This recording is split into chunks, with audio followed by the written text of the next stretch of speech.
Hey Greer, you were asking me about how to do a screenshot.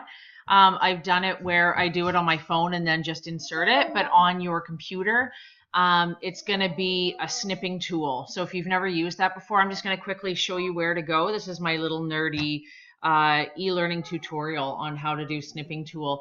So say, for example, I wanted to copy and paste this. I have Windows 10 on here, so when I want to find my snipping tool, I can actually set it so it's down here, which I have on my computer at school. I just don't have it here.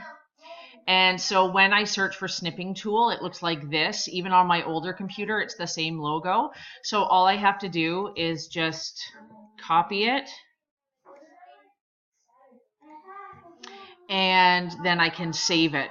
So when I save it, I usually just save it to my desktop and just say Earl and save. Ooh, maybe we could send emails as Earl. So say, for example, I wanted to email you. Then all I have to do here is just find that image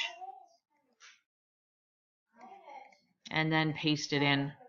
So I use the snipping tool, and that's how I can do it when I'm on my computer. If we're working on our school desktops that are connected to the smartboard, it does not have the snipping tool enabled, so I can only do it on our computers. Hope that helps.